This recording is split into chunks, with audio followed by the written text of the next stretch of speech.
right, good afternoon. It is with great pleasure that I welcome everyone. Sorry, my phone is talking to me. Okay, sorry. Welcome everyone to Celebrating Teachers, BEF's annual event where we honor and celebrate Brookline educators of the public schools of Brookline specifically. My name is Kim Barnum, and I am the Executive Director of the Brookline Education Foundation and a former Brookline educator.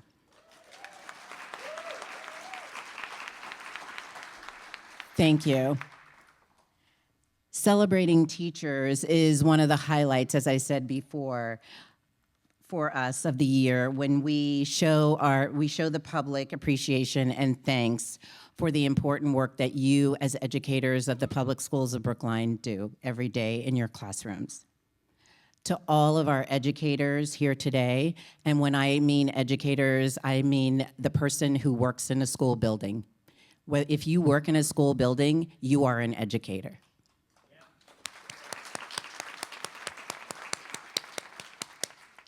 And to all of you, we warmly welcome you today. I also want to welcome our administrators, parents, students who are also here this afternoon. I'd like to thank our donors and others from the Brookline community who are here joining us today, and I definitely see some of you, so thank you for being here. And before we really get started in the highlight of today, I'd like to acknowledge all past Caverly winners who are here. So if you have been a past Caverly Award winner and you are here today, could you please stand?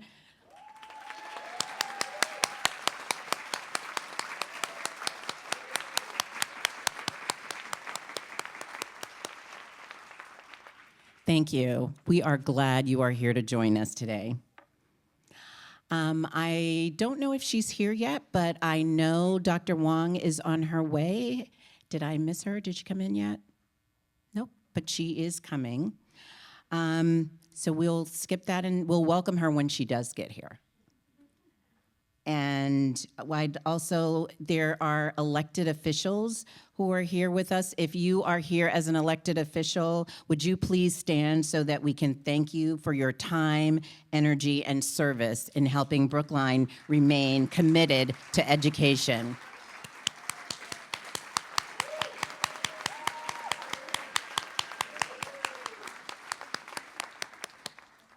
Thank you. And thank you for that warm, warm applause. The work of the BEF would not be possible without tremendous effort from members of our board of directors and our advisory board. And the advisory board, when I used to sit there, I'm like, what's the advisory board? The advisory board are board members that have rolled off the board after their term, and they still remain active in the Brookline Education Foundation. So I would like to ask all board members and advisory board members to please stand so we can recognize you.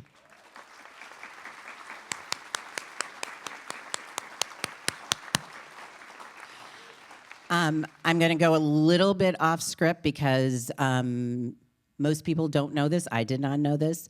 We have with us today the very first executive director of the Brookline Education Foundation. Here with us today, Deborah Brooks. Could you please stand? So Deborah started the Brookline Education Foundation in her kitchen 45 years ago. Yes. So if you would like to learn more about the founding of us, you can look on our website. There is information there as well. And of course, I'd like to acknowledge my associate director, Jenny Rothman. You all know her amazing work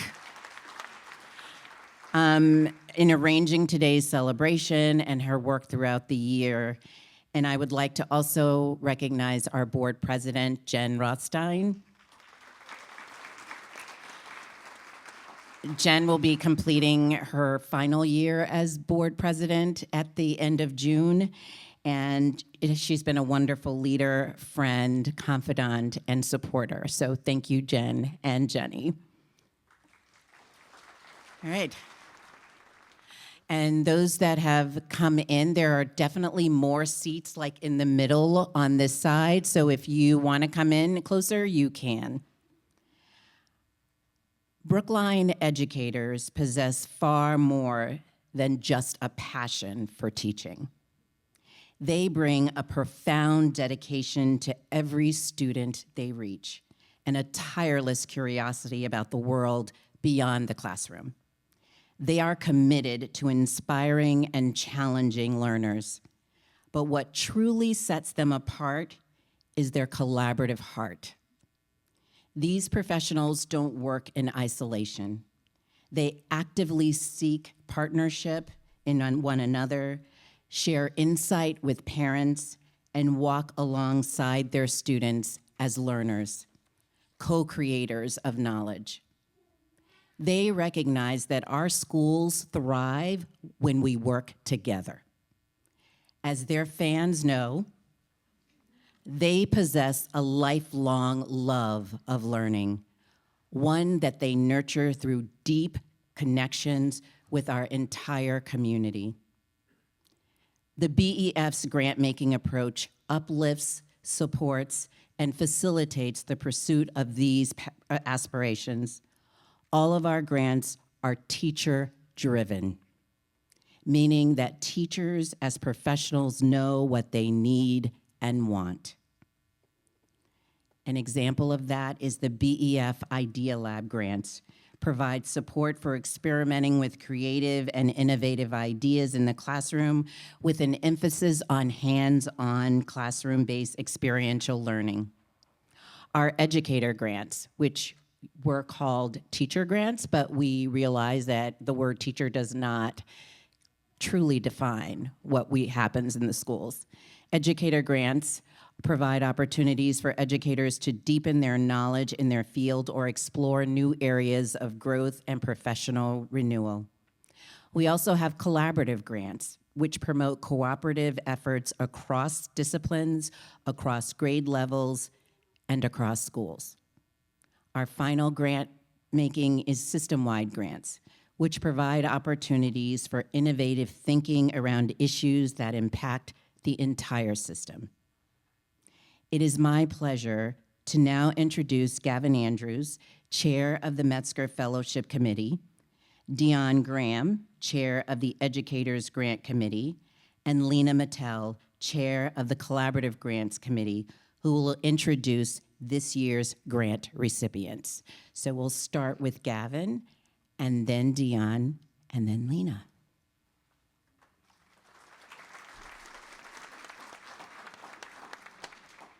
Thank you. Before I move into the Idea Lab grants, I also just want to take a moment to recognize Kim for her leadership as the BEF Executive Director for the past 2 years. As she was standing up here acknowledging and appreciating so many of you in the room and the amazing work that BEF does, I really wanted to make sure we acknowledge the amazing work that Kim does and leads. Yes. And her passion for advocating for and supporting educators for all the full definition of what that is in this district is so important, and it's inspiring, and I speak for the board that her leadership is inspiring to all of us. So it's such a privilege to be a part of this organization now more than ever. So thank you, Kim, and thank you, everyone. So I'm pleased to introduce the BEF Idea Lab grants that were awarded this past fall this year. And on behalf of the BEF, I want to say thank you to the many members of our grants committees, and a special thanks to Robin Benoit and Karen Schmuckler for all of their work in assisting those grant committees. First, we would like to acknowledge that our 18 Idea Lab recipients, and after I read all of them, we will ask you recipients to stand to be acknowledged.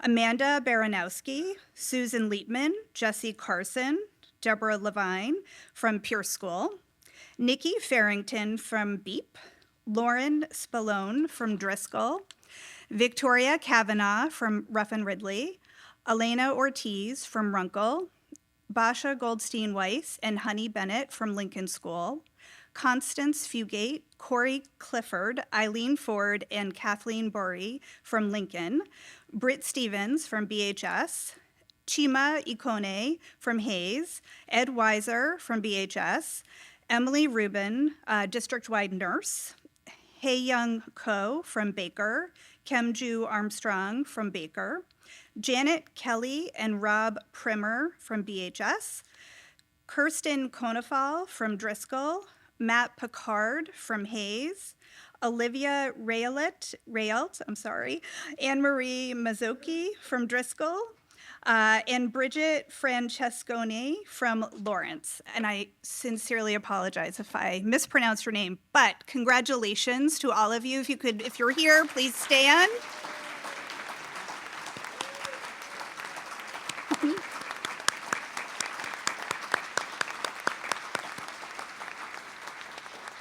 And I'd like to welcome Dion Graham, who's the chair of the Educator Grants Committee. Thank you, Gavin, and thank you for having me. I'm a longtime Brookline parent. My son, Quinn, went through Baker and is now a sophomore at the high school. And on behalf of our family, we really want to thank, I'm getting kind of emotional, just the wonderful teachers that we have encountered in this district. We're just really, really grateful for all the work that you do. And it was really a pleasure to lead the grants, Educator Grants Committee work this year. As Kim may have mentioned, we had a record number of applications and we awarded a record number of awards. And so it was really interesting and heartwarming to talk with so many of you educators as you prepared your grants and review them, and are really excited to understand the impact of this exciting and important work. So, I see you told me what to say, Kim. Okay. So we awarded 30 educator grants totaling over $127,000, directly involving more than 35 educators. So again, I will announce the grants and then ask you all to stand together to be recognized. So the recipients for grants this year are Allison Hansel, Summer Mathematics Study at UMass, Charlene Davis, Exploring Animal Conservation and Environmental Education in Costa Rica, Kira Flynn Carson, Austen and Stoker, A British Literature Getaway. As an Austen fan, I was really excited about that one. Jane Kim, Discovering Mexico, Bringing Geography and History to Life in Fourth Grade Social Studies. Dominique Gagner, Studying the Transatlantic Slave Trade as a Descendant of Enslavers, History, Resilience, and Contemporary Ghana. Shannon Vesky, DC Cultural Immersion. Laura Vish and Dr. Aaron McQuaid, Supportive and Restorative Model and Retreat for Veteran PSB Educators. Totiana Belin, Restorative Nervous System Regulation and Trauma-Informed Wellness for Special Educators. Julie Arnold and Julie Dannenberg, Jill Arnold, yes, I should know that, and Julie Dannenberg. Stories You Can Touch and Taste, an international learning project in puppetry, baking, and communication. Donna Sartanowitz, Travel Learning, a Songwriter's Retreat with Andrea Stopel. Kendall Jones, Lauren Green, Jacob Page, Michael Lewis, Clifton Jones, Christian Andrews, Jason Montrose, Joanna McPherson, and Maricel Figuera, Black Educators Conference. Sungmi Lee, From Konnichiwa to Belonging, Strengthening Cultural Understanding for Japanese Multilingual Learners in Early Childhood Education. Katie Willett, The Learner's Seat, Bridging the Empathy Gap Through Spanish Immersion. Spike Summers, U.S. History and Government Tour of Philadelphia. Tonshiko Fell, Following the Monarch Butterfly Migration to the Land of Mexico, a unique scientific discovery and Spanish language cultural immersion to enrich the EL curriculum. Lenny Liebensen, National College Admissions Counselors Conference. Ben Little, the 21st Century Education for ACE and BHS. Liz Cook and Gretchen Thompson, Japanese Language and Culture Study. Jessica Jiao, West Coast Contemporary and Art Study in Los Angeles.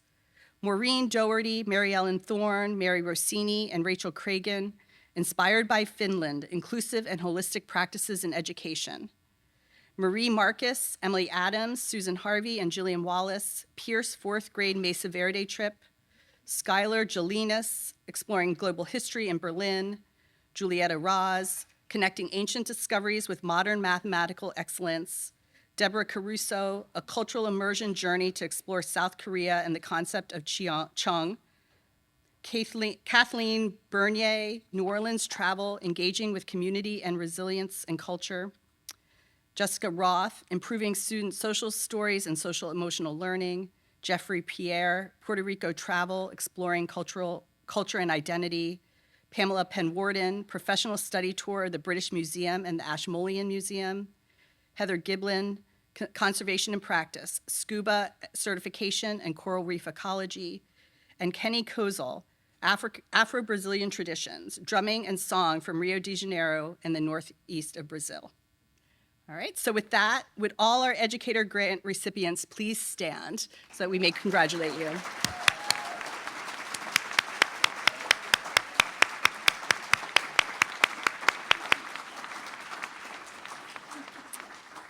So now I'd like to ask Lena, the chair of our Collaborative Grants Committee, to read the recipients.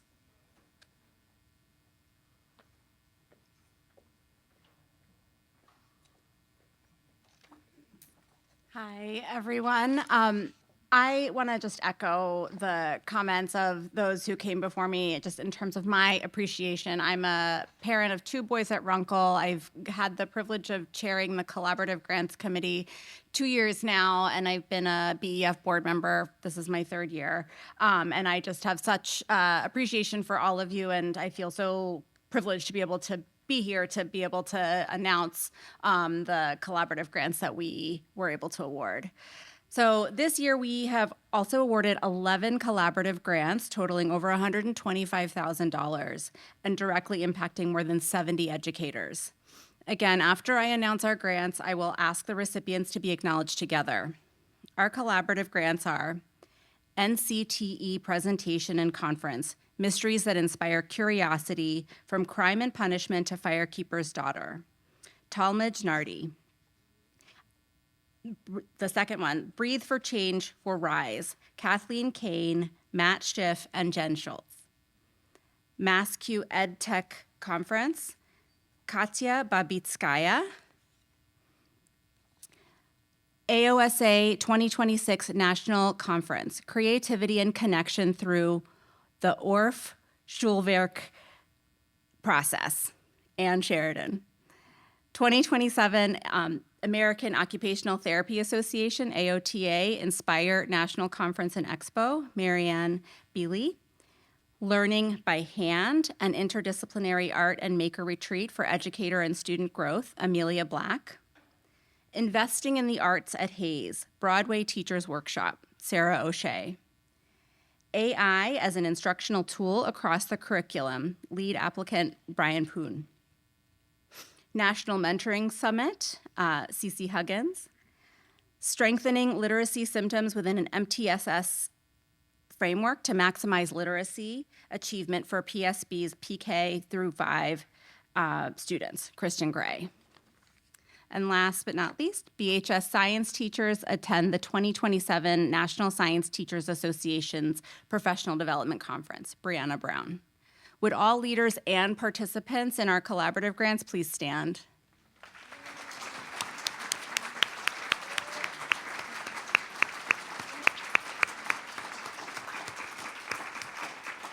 So I'll welcome Gavin back up.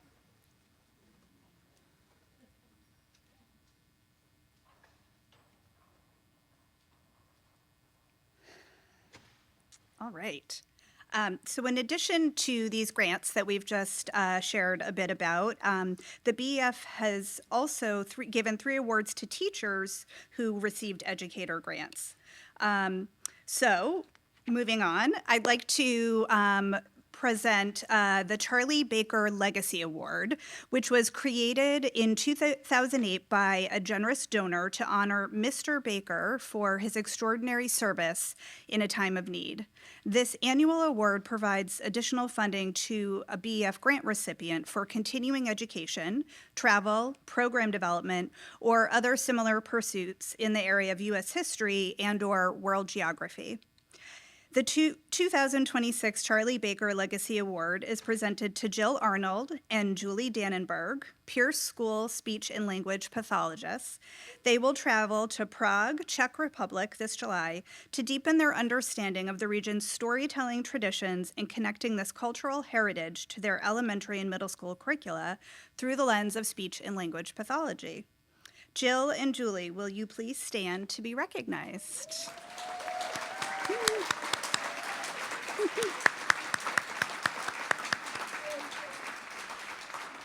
This is not in the script, but I just have to say one of the other great things about being a board member is that over the following year, after these grants are awarded, many of these educators in the room are invited to present at the board meetings, and we get to hear about these super interesting grants that you all are pursuing and activities. So I really look forward to hearing so much more about these, and this one in particular sounds incredible. So congratulations and thank you for taking all of this work on.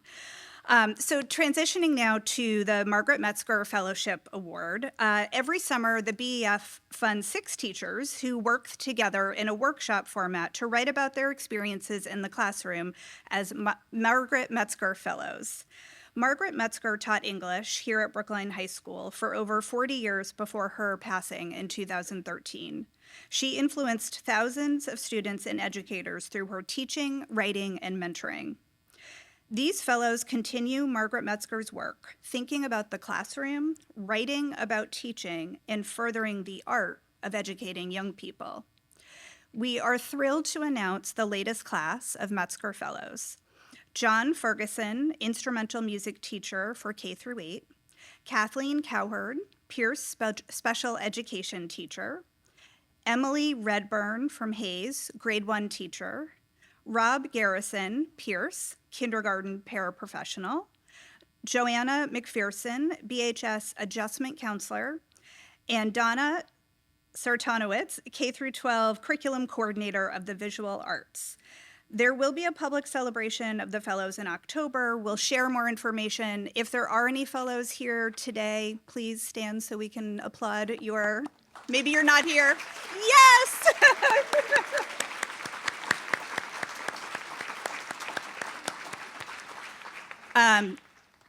All of the information about our grants, the winners, past recipients, future programs and activities are on our website. We also post on social media, so please stay engaged with us. And thank you so much for all of the educators who are engaged with us and the opportunity to support your work. I'm now going to pass it back to Kim, who is going to announce the Caverly Awards.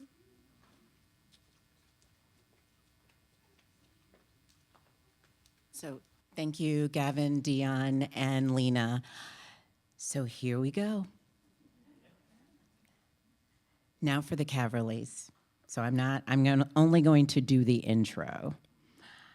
In 1984, the BEF, no, 84, sorry. In 1984, the BEF created the Ernest R. Caverly Award to recognize Brookline educators who have outstanding contributions in excellence in education.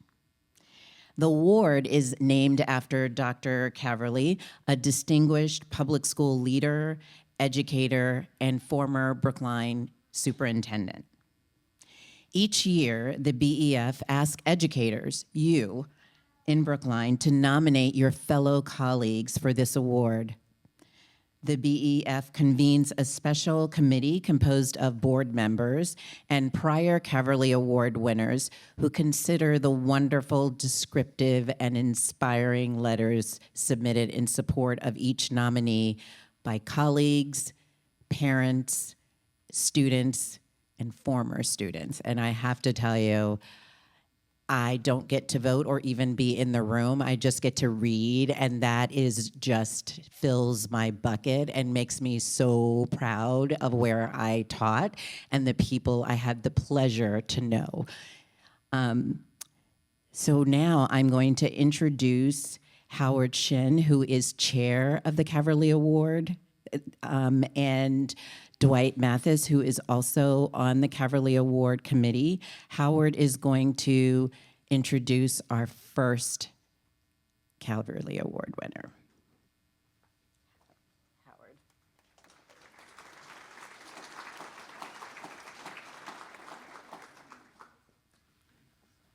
Thank you, Kim. Like all of my co-presenters, I just wanted to share how full of gratitude my heart is right now for all of the incredible educators in this room and in the entire Brookline system. It was a privilege to be chair of the Caverly Award Committee this year, and I'm so proud to be presenting the first award. So Jen Nixon Mathis is a wellness educator at the Florida Ruff and Ridley School. The consensus across all letters is that Jen embodies the Ridley motto, work hard, be kind, help others. Innovation. Colleagues praise her for constantly seeking professional growth, attending national conferences on your own time to bring back best practices for K through 8 physical education. Inclusivity. She is noted for her collaborative work in redesigning the intramural cross-country meet to be gender inclusive. Community support. Jen is frequently described as the glue that keeps staff together, organizing everything from retirement celebrations to support systems for families in crisis. Here's a quote from a colleague. Jen, you have shown us that being an educator isn't just about the curriculum we deliver. It's about the culture of kindness and inclusion we create. You are the sunshine of our district, a leader who never stops learning, and a teacher who makes sure no student or colleague ever feels they have to walk their path alone. This is a message from a student. She knows every single student by name at the largest school in Brookline. When you're in her class, you feel seen. She doesn't care if you can do a push-up. She cares how your day is going and if you're being kind to the people around you.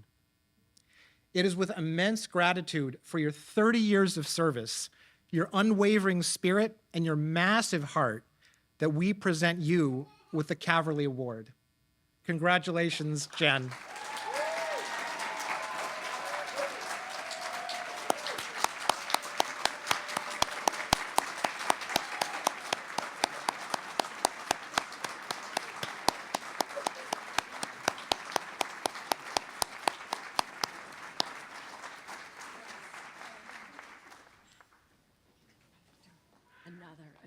We like to give more introductions in one. Yes. So now it is my pleasure to introduce Carolyn Uyenyama. Got it. Uenoyama. Uenoyama, I almost got it. Thank you so Thank you. much. All right, everyone can stand up if they want to. Take a stretch break. Come on, you can do it. Go on. That's good. All right, there you go. Yeah, take a stretch break. Thank you, Hutch.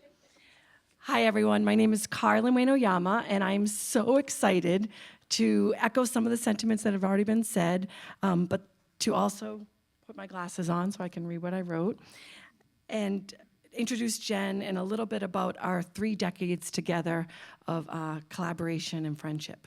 So Ridley's mantra, work hard, be kind, help others. This is something Jen does every single day. She and I began working back here in 1996, 97. We were up at the high school working part-time. We were also at Devotion in Lawrence. We both coached fall sports. We both ran around the high school in our PE outfits and rode our bikes to all the practices and our games. And I still think to this day, people got us mixed up all the time. I still think to this day that Dr. Bob cannot tell us apart. It's so true. Working with her for the last 3 decades has afforded me some extra insight to her awesomeness. And I want to share some of that with you today. For the intro, I'll be talking about Miss Mathis as Miss Nixon, as she is lovingly known to all those bees out there. I can see some bees out there, some of the students. Yep, there they are. There's my bees. So work hard. Jen's work ethic and dedication is unsurpassed. She comes to school early, she stays late, she coordinates so many of the after-school activities and the before-school activities. She's in charge of like every celebration at Ridley. Many of you out there have been part of her DFL Super Bowls, her whole school assemblies, and all the other things that she organizes. She keeps tradition alive. One of her colleagues wrote that over the years, she's been the torchbearer of keeping the spirit and the tradition and the institutional history alive at Ridley and across the district. Miss Nixon is so dedicated to any team she is part of, whether it's her wellness team, her Ridley team, or her USA National Indoor Hockey team that she's part of right now. And I can see some of her BUFA, her Boston University field hockey team is here today to support her. She works so hard and contributes to them all that even when she suffered a foot injury, because she made the national team and was going to compete in the World Championships, she scooted around Ridley for a month or so, teaching her classes and not missing a beat. Most people would have taken a month off of school, but not Jen. She rehabbed herself before and after school so that she could go compete in the World Championships as part of the USA national team, and then she brought a bronze medal home for the USA team. You're always a gold medalist in our book, Jen. All right, there you go. Dedication, that is who Jen is. Another part of her work hard dedication is to our wellness team, our wellness family.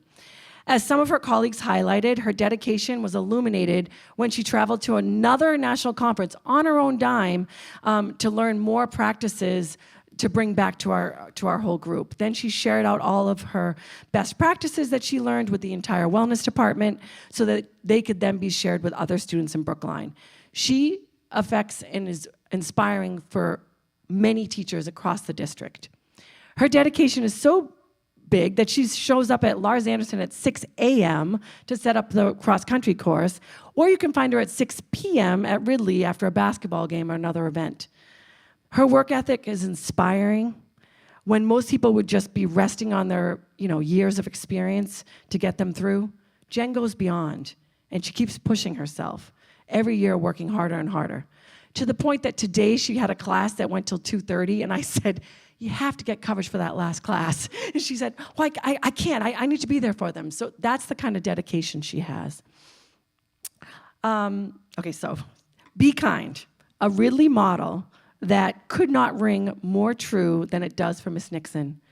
Kindness with a dash of humor and a bunch of humility make Jen a person you just want to be around.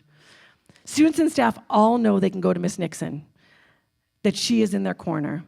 Some of her students wrote, she always makes sure that students, the staff, and anyone else is all set before herself. We had a lot of mental and emotional struggles in middle school at FRR, and Miss Nixon would always be there to listen to us, to make us feel heard, and to understand and felt cared for, no matter what the topic was. She used to give us advice on all the drama and the academics and the teachers and even the personal issues we weren't comfortable sharing with other people. She's our family. We really appreciate Miss Nixon's support and her help through the years. She'll always have a special place for us. Okay, I'm sorry. Her kindness stretches district-wide from the halls of Ridley to the playing fields to our meetings. She's constantly doing things, and her 3 decades of kindness have supported thousands of students and families. As noted in her letters, she supported a new teacher by offering advice and encouragement and laughter, and also helping him out when he had some challenging moments. She even ran to get him a cup of coffee during her prep period. She listens without judgment. She leads with humility. She brings humor when the tensions run high. Jen is the heartbeat of our wellness department. She brings consistency of kindness and dedication that has never changed all these years. Help others. She constantly puts herself before everyone else. Sometimes we need to remind her of that and take care of her own well-being. As another colleague wrote, she does it all. Her office is the hub for the school. Kids can go in and get a change of clothes, a snack, a hair tie, anything that they need. Many of you out there, staff out there, know that you can always go and get a seltzer water or anything else from her office. She always makes everyone feel comfortable, and she's never too busy to help them out. She makes Ridley a home away from home for all students and staff alike. On the day that we gave her award, we surprised her with her award, I got to spend the afternoon with her. And I was just awestruck that every time a student would come up to give her a hug or to give her a card, she would stop whatever she was doing and give that attention to that student. It was just magical. It was the moment. She gave them the attention and the moment that they deserved. They felt seen. Families. She has helped countless families, sometimes in a very quiet, behind-the-scenes way that she gives them exactly what they need, exactly when they need it most. Her support does not stop when the students leave Ridley, as many of the students in the back will attest. Another parent wrote that after her 2 daughters had graduated and moved on to BHS, Miss Nixon ended up coming to help out the varsity field hockey team when they had a staffing, late summer staffing change. So after 10 hours of teaching at Ridley, she then went up to BHS to help out the field hockey team, because that's the person that she is. She can be found riding her bike around Brookline, going to some event, cheering for a kid that she had in 1st grade or 2nd grade or 8th grade, or going to a play or going to something that's special for them in their lives, because she's there for them. Staff, she organizes all of our department's Sunshine Fund, all of our joys, all of our sorrows, everything when we need help, she gives it to us. And we celebrate milestones, she's our MC. I have had the fortunate position of being Jen's classmate at Boston University, then her colleague, and now her supervisor. Watching her grow across the decades and her consistency of being a haven for students and staff has been nothing short of amazing. You cannot find a better educator or human being. It is with so much pride that I introduced Jennifer Nixon Mathis as the 2026 Ernest Caverly Award winner. Woohoo! And I'm so glad I'm done.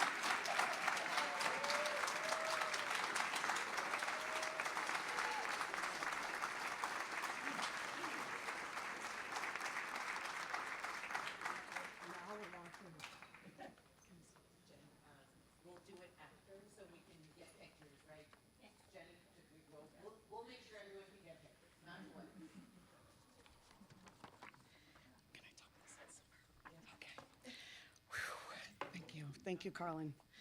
Whew. So I'm really loud, so having a microphone is, people, yeah, Dave, you know. If I get too loud, someone just tell me to tone it down a little bit, please. Whew. Thank you, Carolyn, for those kind words. Oh, by the way, Dave, 16 font, so I don't have to wear glasses. Yeah, learned that from you. Thank you, Carolyn, for those kind words. Thank you to the BEF committee. Kim, it was very special to have you be the one announcing I won this award, despite the fact that I had no idea what was going on. I am honored to be a Caverly Associate with a long list of recipients, most recently my colleagues, and so well-deserved because they are amazing people and teachers, Nicole Chassie and Kathy Fisher-Miller.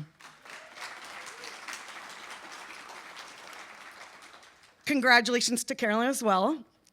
I'm not gonna lie, it's nice to have 2 specialists being honored this year. It's kind of nice. Woo, go specialist. First and foremost, thank you to my husband, Eric. We have been married for 27 years. We share a love of sports, especially cycling. He has taught me so much about cooking, and of course, we love eating, traveling, and share the love of teaching. Love you. Thank you to my family. I am one of 5 kids, and of course, I am number 5. We all have numbers. My mom really appreciated that. Unfortunately, my 3 sisters could not be here today, but Greg, my brother, who's number 3, is here. Drove up from New York City. Love you, Greg. Thank you. Thank you, Greg. Both of my parents are deceased, but would have been very proud of me. There is a running joke in my family that I was my dad's favorite, and that was probably true, right, Greg? Yeah, it was. I am very much like my father in so many ways, from the love of sports, cooking, eating, task-driven. I love a good to-do list, or several of them. I do have several of them. My dad had a great sense of humor and always loved a good joke or pun. He also was incredibly stubborn. Good thing I did not get that from him. But I think one of the biggest things I learned from him was he put everybody else first, especially his 5 kids. My mom was the one who I got the love of animals from. She also loved to cook and was a heck of a tennis player. She'd be the first one to tell you she was the captain of the tennis team at Northwestern. With a family of 7, there was never a dull moment, especially in our summers, especially summers on Lake Michigan.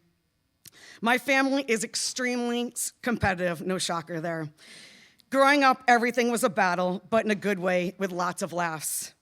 Whether it be playing hearts, beach volleyball, or tennis, or on the tennis courts, we would play to win. The Nixon family has several sayings. Anything worth doing is worth overdoing, and what's for dinner? Oh, and actually, there's a third. If Walmart doesn't have it, we don't need it. We grew up in Michigan when I was very young, and then we moved to Connecticut for elementary, middle, and high school. Lake Michigan is a very special place to me. It's where I spent my summers and where Eric and I got married. If you've never been to the Great Lakes, please put that on your list. Just start with Chicago to make it easy. Great city. Not to say that Boston isn't. Moving on to my work colleagues. Thank you to my team at Ridley, who I have the pleasure with working with every single day. No, seriously. Starting with Mark Sennett, who I've worked with for all my 30 years. We have been through a lot together, both personally and professionally. Love you. Scott Newman, who I share an office with. He describes the way I come into the office like a tornado. Probably an EF5. Scott is always like in this calm state, and I come in and I'm like, all right, we need to get this done, we gotta do this, and I'm always like stirring things up. But I love him, he puts up with me. We get stuff done. I love you, Scott. He's a great guy and an amazing teacher. Kevin Connolly, who I call my work son because he's slightly younger than me, but also an amazing young man and teacher. Love you, Kevin. I would be remiss if I didn't mention the extended Ridley Wellness family, Joel Klein and Steph Barron. Joel teaches 6th grade, coaches the boys basketball team, and is an integral part of our flag football league, the DFL. Steph teaches 5th grade, coaches our girls basketball team, and runs our kickball league that is happening this spring. They are both impactful teachers and coaches, and I am fortunate to work with them. A huge thank you to the entire wellness team. There are so many here, and I can't thank you all enough. It means a lot. They are truly an amazing group of people and educators. When you meet twice a month, you kind of get to know each other. Thanks for that, Carolyn. We appreciate it. This group has supported me through many ups and downs in my teaching career, and I'm extremely grateful to be a part of an incredible team.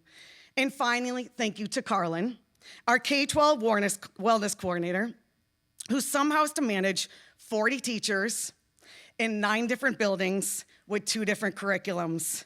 That's not an easy job. I have known Carolyn since 1992 when we went to BU together, and now somehow she's my boss. Thank you for everything you do for me and for this department. Carolyn always reminds us family and health first, and then we have to turn around and remind you of that. You are the best. Love you. How did I get here? I attribute a lot of who I am because I was extremely fortunate enough to have grown up in a beautiful small town in Connecticut. This is where I fell in love with sports. I played field hockey and tennis all 4 years and was recently inducted into my high school's Hall of Fame. Thank you to my second family, the Gaudettes, who I met in high school. Nicole's my best friend. Where are you? Nicole's my best friend, and the family has always been there for me. Love all of you. I continued my education at BU as a scholarship student athlete for the field hockey team. Go BU. Woo, woo, woo. What an incredible experience going to BU and playing D1 field hockey. My BU family means so much to me, and some are here today. Thank you, girls. Thank you, love you, girls, and go Boofa.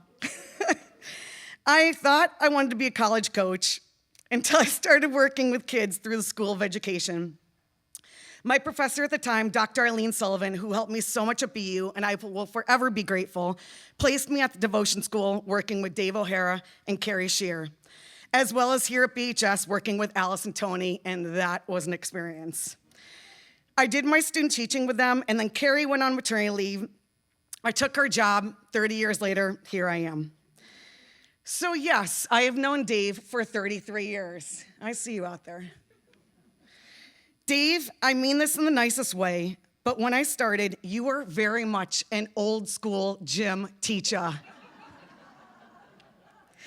Back in those days, we used to play, is Tina Bozeman here? Dodgeball. Or as Tyler calls it, bombardment. He may have been old school in his teaching, but I learned everything about how to be a teacher and a better person from Dave. Dave is the first person who walks into a room and will say, hey, how are ya? And shake your hand, give you a hug. How are your parents doing? Hey, how are the kids doing? That's just what he does. I learned that from him. He's the one who taught me that school's not from 7:30 to 2:30. You come early or you leave late. You do whatever you have to do for the students. According to John Dempsey in an email to retirees, thank you for retirees for being here, I took over from Dave as the master of ceremonies, from the master of ceremonies. That's a mouthful. He was my mentor. He is one of my closest friends. He is family. Love you, buddy. While writing this speech, I thought about the phrase, you are only as good as the people around you. I look out to this room full of amazing, amazing people. I know he's not here today, but I'd like to publicly thank John Dempsey. John was our VP and then became our principal. John is an incredibly thoughtful person, administrator, and he came up with our school motto, as you've heard, work hard, be kind, and help others. I talk about this all the time with students, as well as treat people how you want to be treated. John embodied this. He was the first person in the door every morning and the last person to leave. He did everything for that school and the students. John knew every kid by name, and he literally knew every kid by name. I learned how important that was and learned so much from him. Having him there on the day Kim and the BEF staff came into the gym to announce I was receiving this award meant so much. Also there that day, making it extra special, was our longtime secretary, Linda Keaveney. Thank you, Linda, for being here. Linda is such a kind and thoughtful person, never has a mean thing to say about anyone, and did so much for our school. She also happens to be the OG of our Weather Warriors team. Yep, that's Joel Klein, Michelle Gordon, Amy Birch, and myself. We come alive during the winter months. So Bella, if you ever need to know if you should cancel school because of weather, you could just call us. I am very fortunate to teach in this town, and I'm slightly biased, but I believe the best elementary school. Sorry to the other principals here today, but you know it. The countless staff at Ridley, some that are here today, make our school so incredibly special. From the custodians to the grade level teachers to the paras, thank you paras, I couldn't do my job without you. My fellow specialist, Eddie Tuberty, our AP teacher. A special shout out to our guidance counselors, Jordana, Mary, Jen, and our clinical team, Amy, Bob, and Caitlin. Our secretaries, Maureen and Kyra, who have been there forever. Our nurses, Anna and Jana, that's not a lie, Anna and Jana, and our admin team. It truly takes a village to care for our students every day. A special shout out to our admin team, Sarah Ewan, Michelle Crow, Mary Gallant, and Steve Similaris. I'll never forget Steve when he was at the nursing home for his job interview. He was in a full suit. It was like 100 degrees out. There's either no AC or it felt like there was no AC. And I just looked at this guy and I'm like, oh, he's just sweating it out today. And then here he is, 8 years later. Everything we do is all about the kids. I come in through the caf every morning, and no matter if I didn't sleep or in a bad mood, it all gets better when I see my students. I come in and I'm usually bombarded with, "Hi, Miss Nixon," from students, or "Good morning" from staff.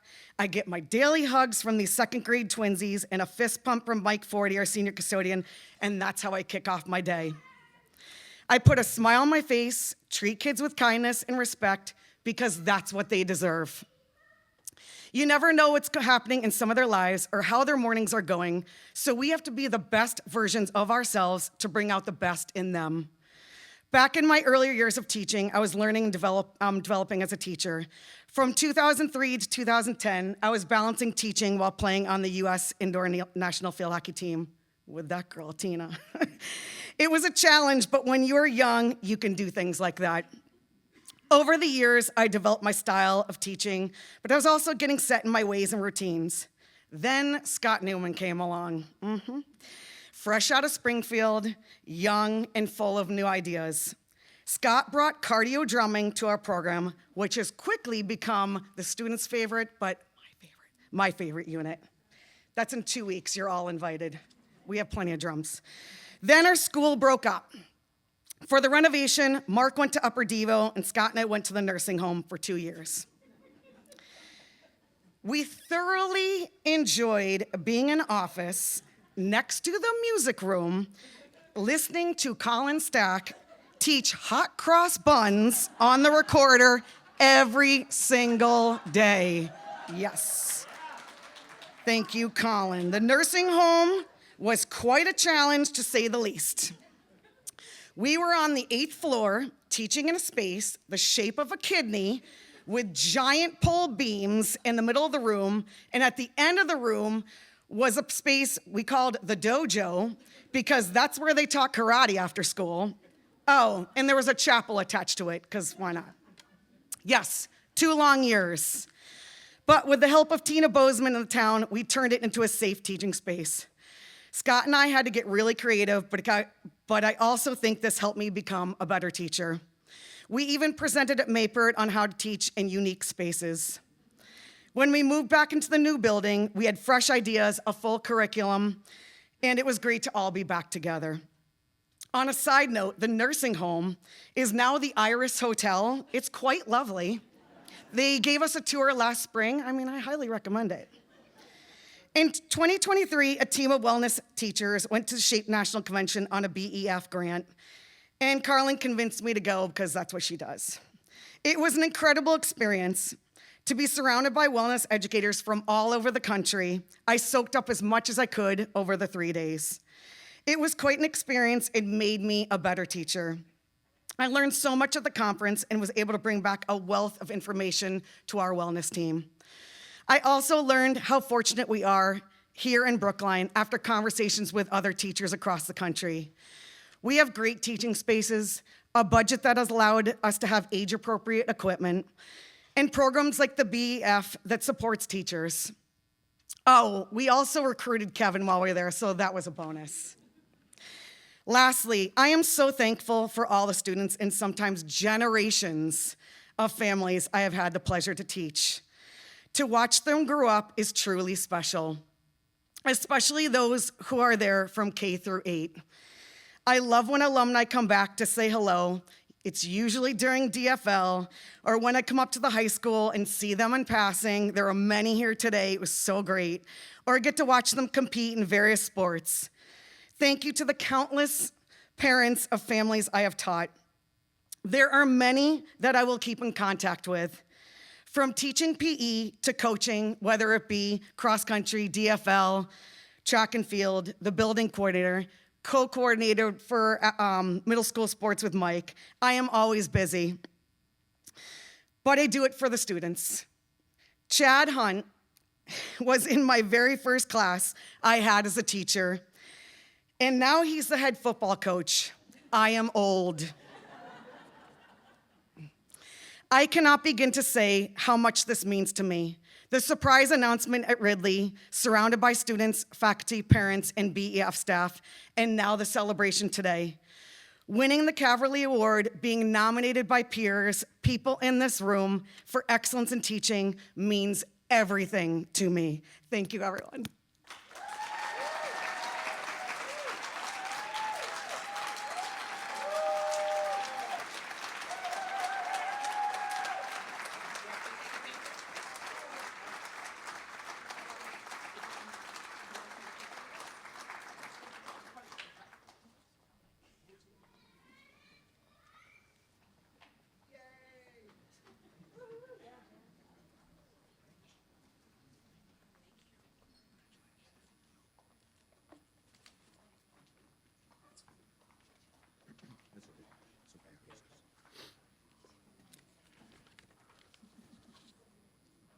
All right, that was wonderful. Congratulations, Jen. Yeah, like my colleagues before me, I just want to start by giving a personal note of gratitude to everybody that's in the room, all of the educators, for the generosity of your spirit and your, the depths of your energy and the patience that you give our children every day. For that matter, our parents also every day. Thank you all for what you do. Thank you for your service. And now it's a real honor to recognize an educator who hasn't just taught music at Brookline High School, but taught music at Brookline High School for nearly 3 decades. She's not just done that, though. She's transformed what a music program can be. When Carolyn Castellano arrived at BHS in 1996, the program was small. Today, it's a nationally recognized, award-winning, a true powerhouse of a program. But if you ask anyone who knows her, and as I've gotten to know her through this process, I can promise from her perspective, that's not the story. The story is the students. One of her colleagues, many of her colleagues call her a visionary. One of them said it this way, and they put it perfectly. Carolyn reimagined what a high school music program could be, building something that affects both tradition and the world that our students is stepping into. But the real measure of a teacher is always the students. And one of them said, she doesn't just teach us how to play music, she helps us to find our voice in it. That's rare, and isn't that the whole ballgame? Carolyn hasn't built a program where students follow. She's built one where they lead, where they create, and where they take ownership of their art. She's turned music into something bigger than performance. It's about community, it's identity, and it's belonging. Carolyn, for your vision, your energy, and the countless lives you shaped along the way, thank you. It's my honor to present you with this award.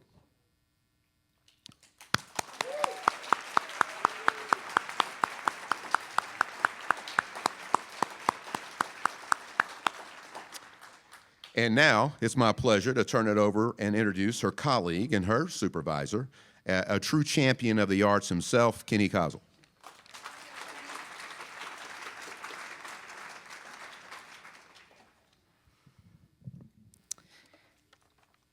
Good afternoon, everyone.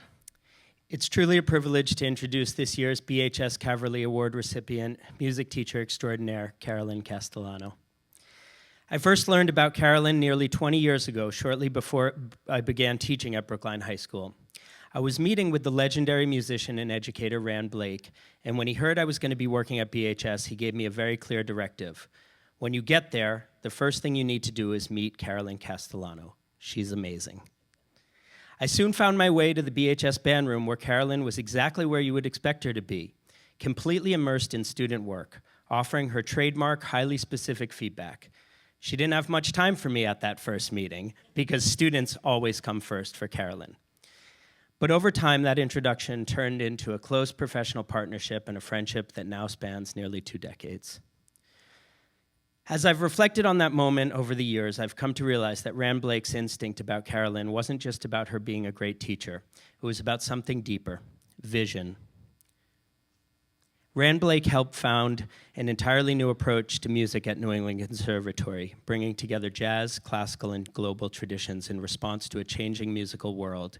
And in that same spirit, Carolyn reimagined what a high school music program could be. When she began teaching at Brookline High School in 1996, the program was small and struggling. In fact, she came in after something we might find hard to imagine nowadays, budget cuts that decimate the public school of Brookline's music programs. Ironic that today is the day we hopefully ensure that history does not repeat itself. What exists now at BHS is something entirely different, a nationally recognized, award-winning instrumental and digital music program that reflects not only musical tradition, but the evolving creative lives of students. Carolyn didn't follow changes to the field of music education, she helped lead them. She founded Brookline High School's digital music program long before programs like that were common. Today, they're everywhere. When she created hers, they were virtually unheard of. She expanded the idea of what a jazz ensemble could be, creating the Jazz Rock Ensemble, which more recently evolved into today's Jazz Rock Hip Hop Ensemble, recognizing that if we want students to engage deeply, the music has to connect with what they're actually listening to and creating. And of course, she created the BHS Music Collective. That name matters, because this is not a top-down teacher-directed group. It's a student-driven collaborative space where young musicians learn to lead, to arrange, to critique, and to take ownership of their work. And because of that, students leave not only as stronger musicians, but as more confident, thoughtful, and independent people, regardless of where their future college studies and career choices will take them.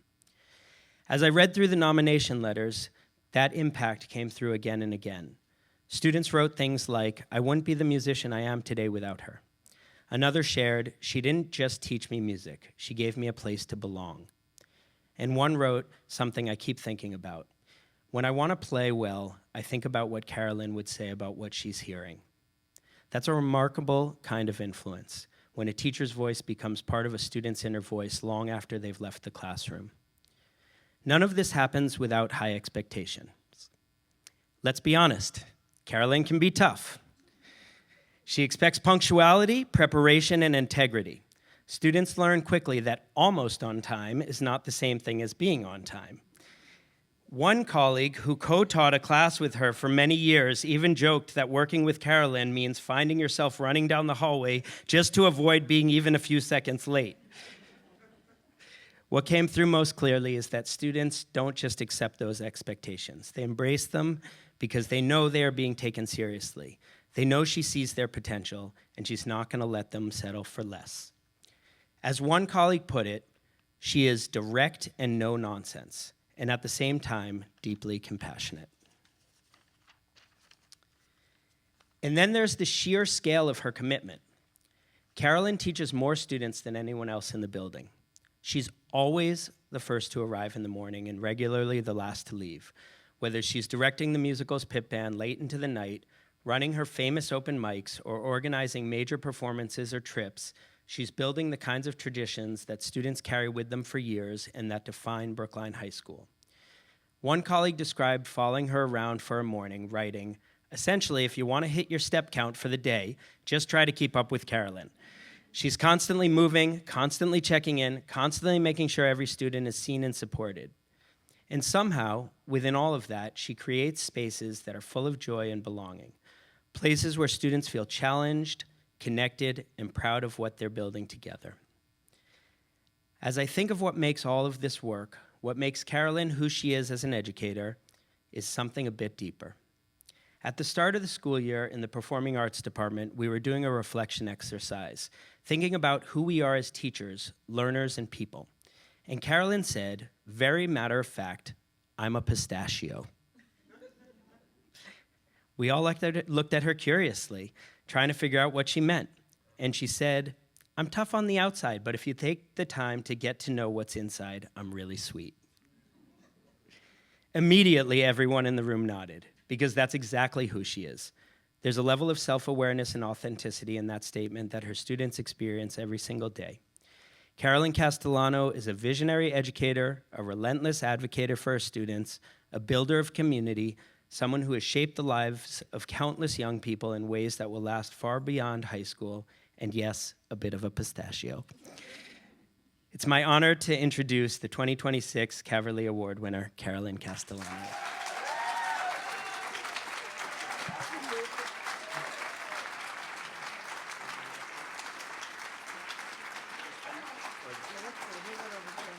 Thank you, thank you.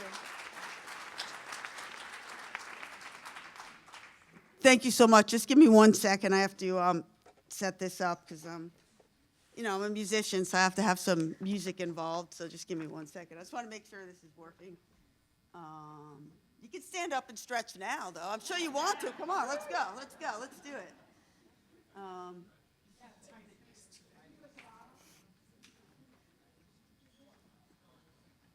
All right, let's just see if this is on. Oh yeah, it's working. Okay, we're good to go now. All right. Thank you so much. You know, a couple of weeks ago, when I was listening to the Telling Your Stories at the Day of Dialogue Assembly, I was listening and I was thinking, there is no way I would ever want to tell my story. I don't like talking about myself. And, you know, I just think my story is just kind of ordinary. But I guess the universe, the week later, was like, when I got this award, it was like, sorry, Carolyn, it's your turn.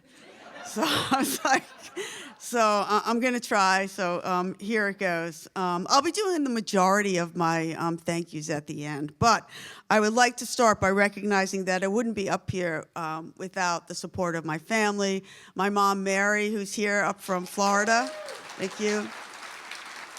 Joanne, who is here, very supportive of me. My son, Sam, who unfortunately is not here, but he is the best ever, and he is my teaching compass for these days. He's just an incredible influence on me and how I go about teaching. So he's the best. Thank you, Sam. And thank you to the Brookline Education Foundation for this incredible, humbling honor and for all you do for teachers and staff to continue to allow them to nurture their curiosity and even replenish themselves through restoration. It's important work that you do, and it's greatly appreciated by everyone. I was hired as a .4 position by Ian Ryrie, the performing art, by the way, a 1991 Caverly Award winner. He was the performing arts coordinator at the time. He was brilliant, sarcastic, witty, and supportive, and those are the traits that a native New Yorker like myself is like, yeah, let's bring it on. He was great. That was 1996. There was no instrumental music program at the high school. I believe it was cut in the 80s, but let's go, Brookline parents. You organized, and you got the program going again. So I started with 2 classes, a concert band, a creative music class, and an after-school jazz club. Let's hope we pass the override to keep instrumental music in the elementary schools today. Because I think what you're going to hear from my story today is that once you cut programs, it takes quite a bit of time to bring them back. In the 1970s, music was super important in my house and was being played. My mom loved Broadway musicals, and of course, we had many obligatory Sinatra albums because we were Italian American. I listened to a lot of Springsteen, of course, and Joni Mitchell, and I even got to see the Ramones live way back in the day. But what I really liked was jazz, and I found this radio station, WBGO 88.3 in Newark, and I would listen to that station in the basement of my house with some pencils to play along. And the thing about jazz is improvisation, of course. And improvisation, it's a conversation, it's a collaboration, sometimes it's a reaction, and the best part is you never have to play the song twice the same way. So when I arrived to teach my first creative music class, there really wasn't any curriculum. So I asked the students, well, what do you want to do? And that was the beginning of like my improvisational approach to teaching, listening to the student and then creating with them. At the time, they wanted to write chorales, if you can believe that. I wanted to share my love of digital music at the time, and I would bring in my old iMac G3. I don't know if you remember these computers. They were they were very bulky to carry around, and I would bring it back into the classroom with me. Those early years at Brookline High School were very different. There was no mentoring teachers program. And since I was only 0.4, I wasn't at the high school all the time because I had other jobs. My classroom was also not next to anyone. It was in the old MLK room, which is now the white box. And the Welland door entrance, door 19, anyone know that door? That's a magical door. In the beginning, it had a handle. Then it disappeared. And now it has a handle again. That's just a little inside joke for those of you that know that door. Thank you. I had to put that in there, sorry. But also in 1996, it was also a hangout for a lot of, let's just say, not very well-behaved students. So, yeah, that was some good times. Being part-time, I felt alone at times, but I did find some veteran teachers to help me at the time. George Mitchell, Henry Orelli, Madeline Corcoran would provide me some support. We'd often have picnic lunches on the first floor math hallway when those picnic tables first arrived. And I would bring, now I'm gonna mention this name twice, and here's the first time. I would bring my George Foreman grill down there, and we would make grilled cheese sandwiches, and some other math department people would come out. It was really fun times. But despite the challenges, I was determined to build a successful program. And my determination and independence come from my very supportive parents, Joe and Mary. My dad worked in the Maine post office in New York City, and my mom was a legal secretary for the New York State Court of Claims in Tower 2, the Twin Towers, 84th floor. They allowed me to pursue things that, at the time, not many girls my age were doing. You know, remember, I'm old. For example, when I wanted to play drums, they were like, sure, no problem, you could take lessons.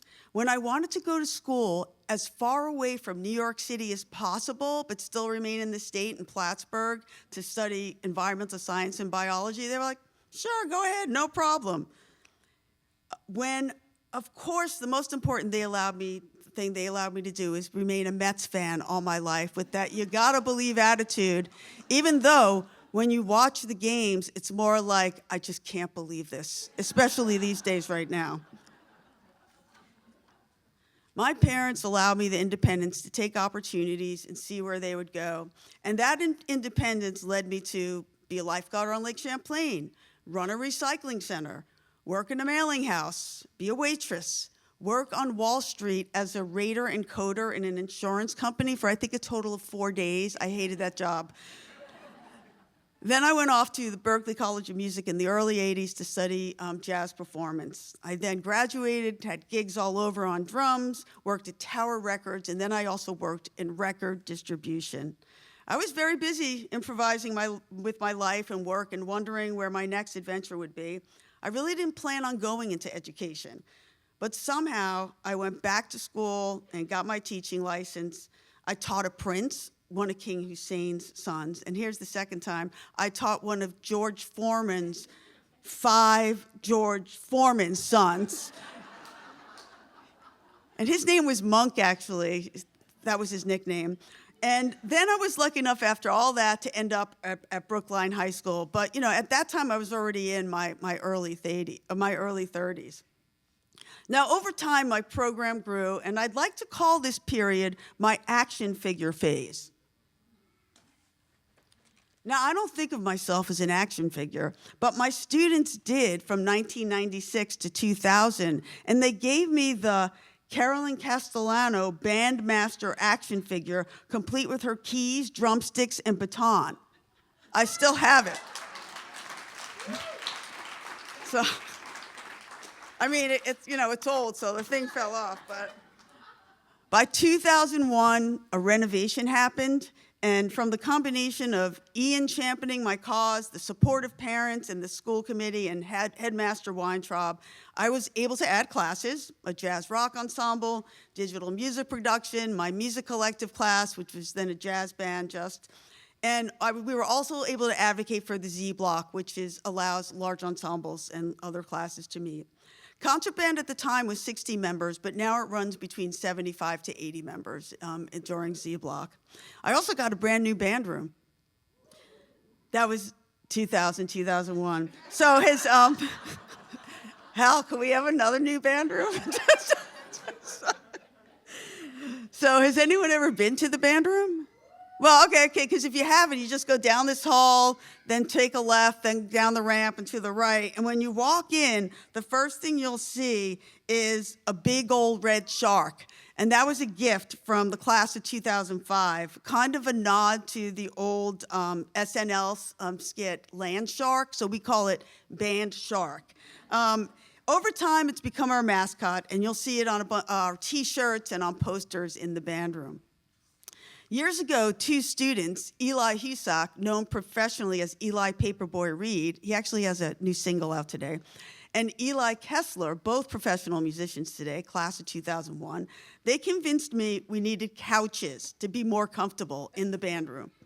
So we drove around the corner in a pickup truck and picked up some old, flowery crate and barrel couches in a parent's basement. And these couches became a hangout in the band room. And students knew they can come and take a nap or just be with friends.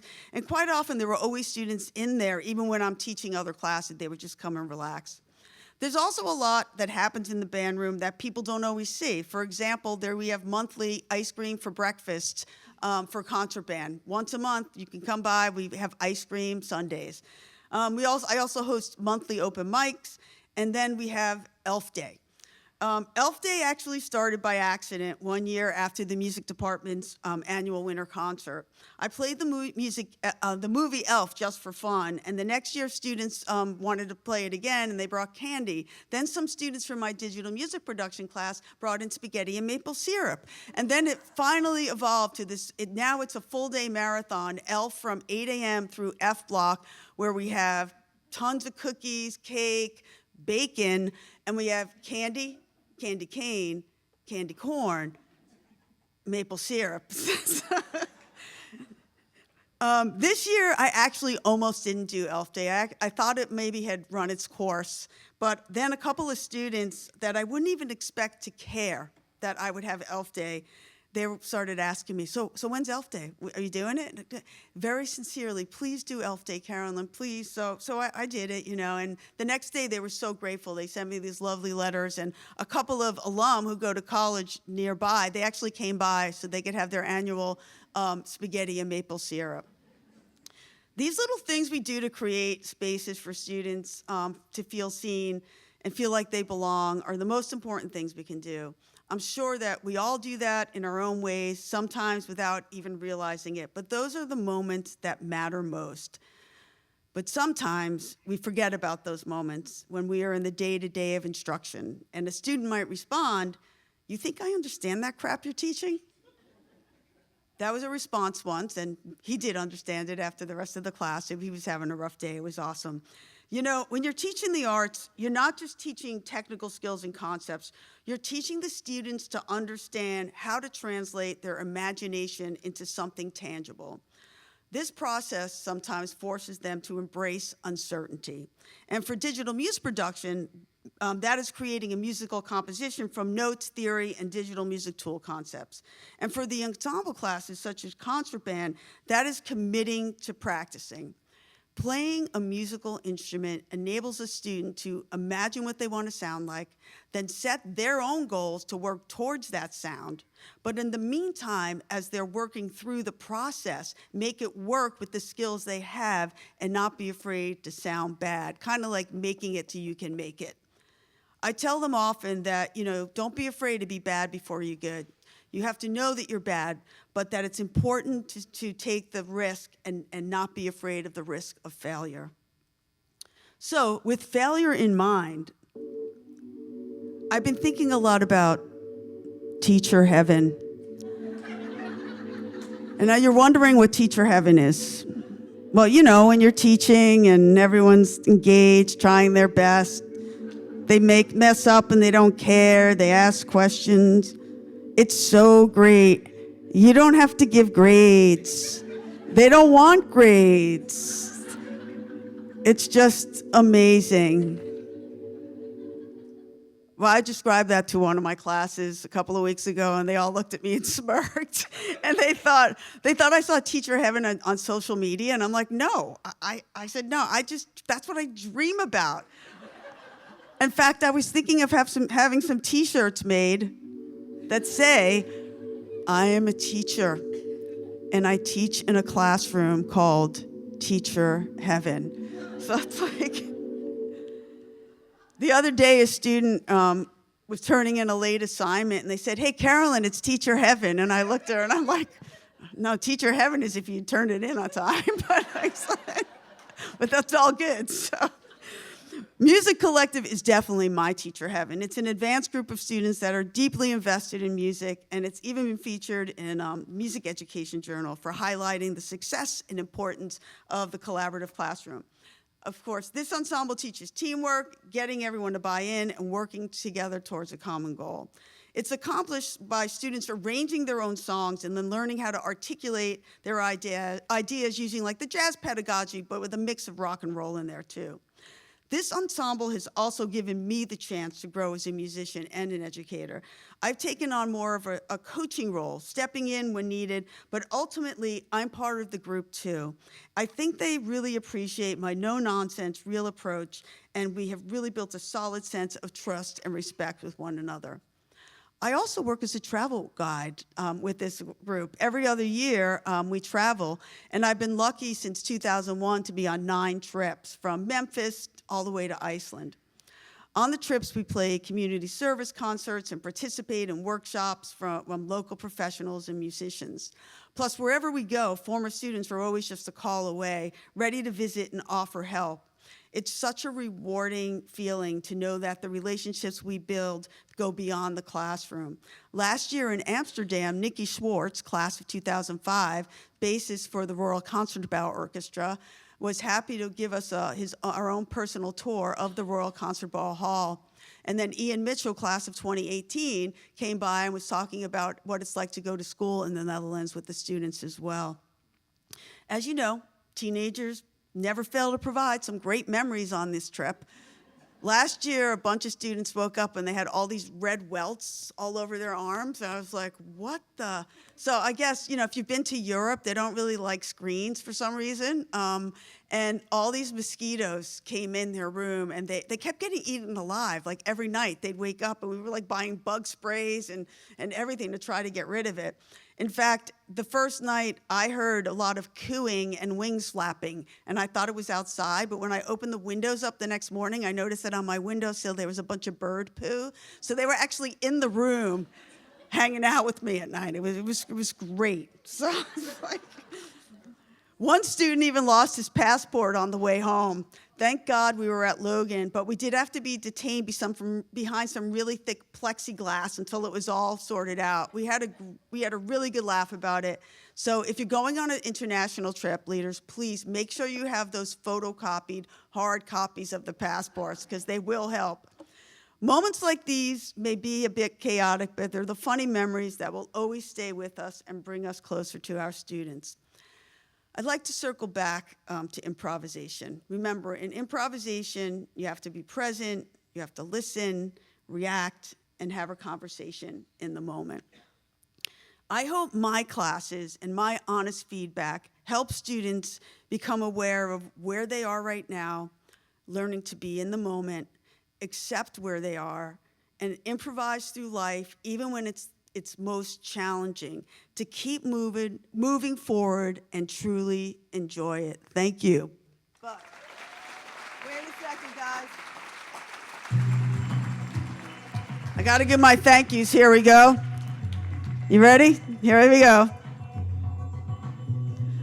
First off, salute to the boss, that's Kenny Kozel, advocate for the arts. Yeah, he holds that flame, but more than a leader, my friend, my day one name. And Mike Driscoll, yeah, that's my left-hand man, wrangling vocalists to sing and jam. Mark Vanderzee, that's a baseball bloodline. Fellow Aries Fire, yeah, the stars align.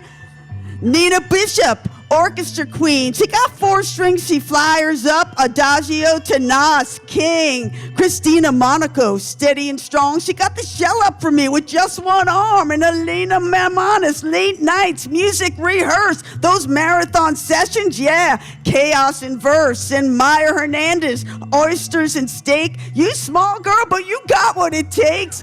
Dylan Zobel, baseball fanatic approved. And Sonia always holding it down, so cool to the retired PA, legends in the lore.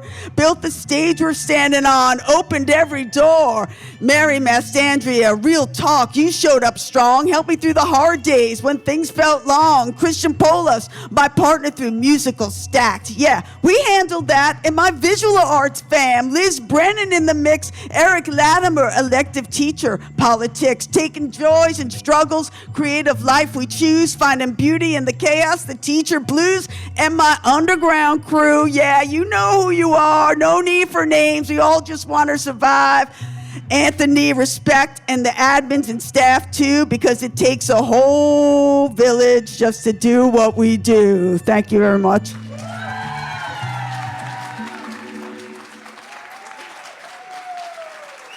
Thank you. Okay.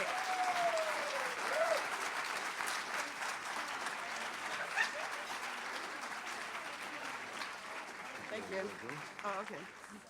That's awesome. Thanks.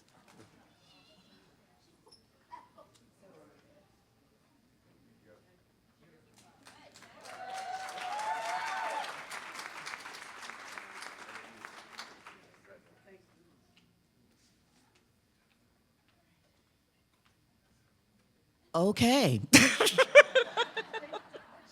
Alrighty then.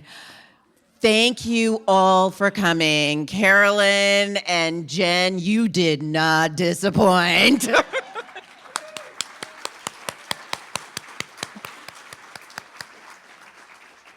Thank you all for coming. This concludes our Celebrating Teachers. And I could not have been more proud to call myself a Brookline public school educator.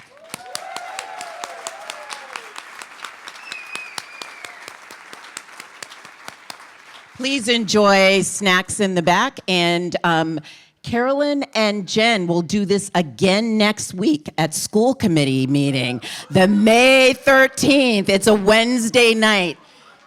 So join us again. Let's see what Carolyn has for them next week.